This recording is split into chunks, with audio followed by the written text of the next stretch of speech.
Bonjour tout le monde, bienvenue dans ce nouvel épisode du podcast Incarner son soleil, un podcast sur la vie en général, la recherche et la découverte intérieure, je dirais même la connaissance de soi, et la présence à l'instant. Alors pourquoi je rajoute ce petit mot de présence à l'instant? Tout simplement parce que ce sera le thème de l'épisode d'aujourd'hui. C'est vrai qu'on a tendance régulièrement à être dans une course au résultat, une course à l'objectif, une course à l'utilité dont j'ai déjà parlé.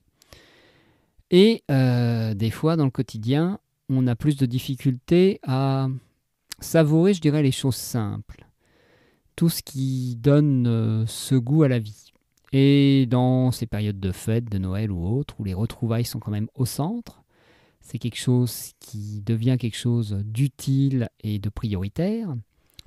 On peut en profiter pour savourer juste le plaisir de partager, le fait d'être avec d'autres, le fait de passer un bon moment, de prendre son temps et paradoxalement de n'avoir rien à faire. Et pour certaines personnes, ne rien avoir à faire égale angoisse. C'est pour ça que je pense, il y en a certains dans le rapport au fait, ils ont un côté très productiviste. Il faut que je fasse les cadeaux, que je fasse la déco, que je prépare le repas, que j'aide pendant le repas, que je trouve des sujets de conversation. Voilà, un côté très planification, pour ne pas laisser de temps pour être vraiment dans l'instant. J'exagère un peu, peut-être dit comme ça, mais voilà, un côté combler le vide, combler l'instant, essayer de s'occuper au maximum pour pouvoir gérer et contrôler ce qui pourrait se passer. Et si nous essayions, vous comme moi, de moins essayer de faire au mieux, de juste faire avec qui on est au moment T, et juste partager avec les autres qui on est au moment T. Par exemple, mardi, pour le solstice, on a passé une soirée avec des personnes que je connaissais plus ou moins, et on devait chacun son tour se présenter, parce qu'on ne se connaissait pas tous. Avec un petit jeu de la météo émotionnelle du jour, c'est-à-dire dire comment on se sentait au moment T, et comment, voilà, qui on était, tout ça. Et donc, je me suis autorisé à dire, à mon tour de parole, que je me sentais pas très à l'aise, que c'était pas trop mon truc, ce type de regroupement. J'étais même presque prêt à passer mon tour. Et donc, j'ai réussi à parler de moi sans me forcer à parler de moi comme j'imaginais qu'on attendait qu'il fallait que je parle de moi. Et je me suis aussi permis de préparer la soirée selon mes priorités, c'est-à-dire en prenant soin surtout de préparer à manger, d'avoir de quoi partager, plutôt qu'en faisant attention à mon apparence ou en préparant d'autres choses pour la soirée.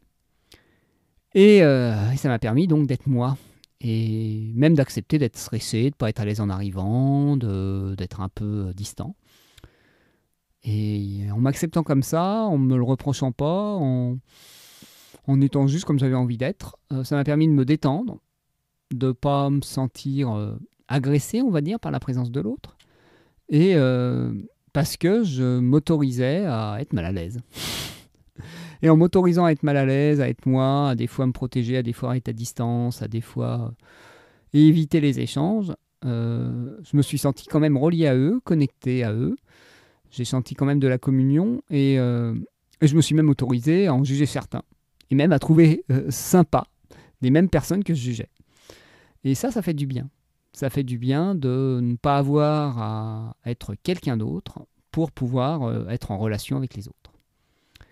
Donc je vous invite, si vous le souhaitez, à faire de même, à lâcher vos barrières, à lâcher vos idéaux, à lâcher ce que vous devriez être, et de vous montrer tel que vous avez envie d'être, de vous comporter tel que c'est nécessaire pour vous et tel que c'est bon pour vous.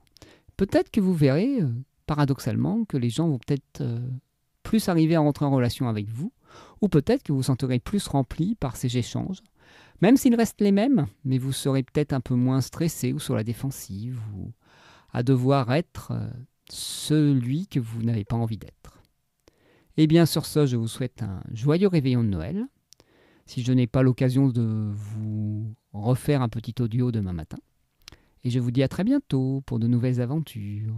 Et n'oubliez pas, le Père Noël n'existe peut-être pas, Mais qui vous dit que vous n'avez pas un Père Noël intérieur qui vous permet, si vous imitez assez d'intention et assez d'attention, de réaliser vos rêves? Essayez, vous verrez bien.